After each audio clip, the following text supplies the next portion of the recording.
Assalamualaikum warahmatullahi wabarakatuh.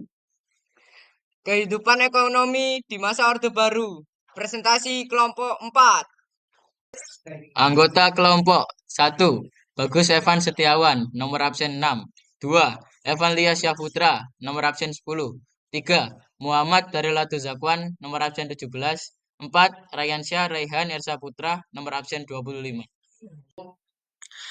Pengertian kehidupan ekonomi pada masa Orde Baru tahun 1966 sampai 1998 di bawah pemerintahan Presiden Soeharto ditandai oleh beberapa ciri khas dan perkembangan yang signifikan.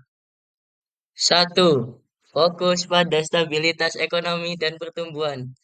Tujuan utama Orde Baru adalah stabilisasi politik dan ekonomi pasca kekacauan masa Orde Lama. Pemerintah menerapkan kebijakan ekonomi yang pragmatis, bekerja sama dengan para ekonom yang dikenal sebagai mafia berkele. Dua, pembangunan jangka panjang.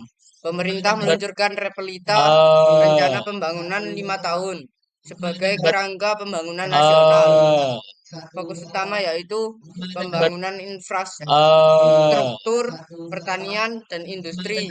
Program andalan, revolusi hijau atau meningkatkan produksi pangan, terutama beras.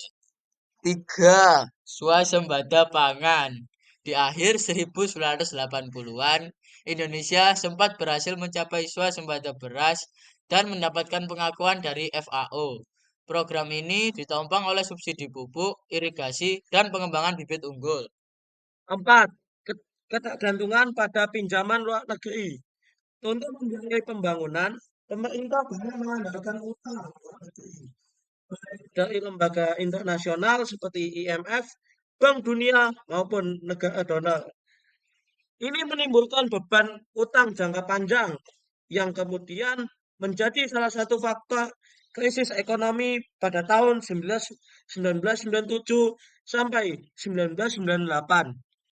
5. Pertumbuhan ekonomi tinggi tapi tidak merata.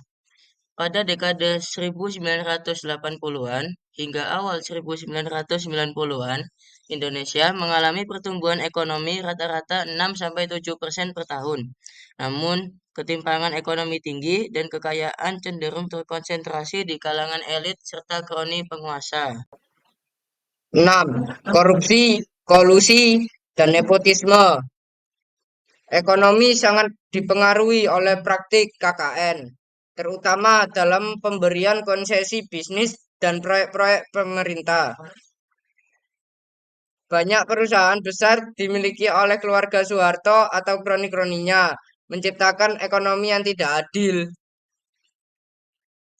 7. Krisis moneter 1997 sampai 1998. Krisis Asia menghantam Indonesia sangat keras. Rupiah anjlok, inflasi melonjak, dan banyak perusahaan bangkrut. Terjadi PHK besar-besaran, harga kebutuhan pokok naik drastis, dan kemiskinan meningkat tajam. Krisis ini menjadi pemicu runtuhnya Orde Baru pada 1998. Kesimpulan, ekonomi masa Orde Baru ditandai oleh pertumbuhan yang pesat dan stabilisasi awal, namun dibayangi oleh utang luar negeri, ketimpangan sosial, dan praktik KKN yang merajalela. Meski berhasil membangun fondasi pembangunan nasional, sistem ekonomi yang tidak transparan dan tidak adil menjadi bom waktu yang meledak pada akhir rezim ini. Terima kasih.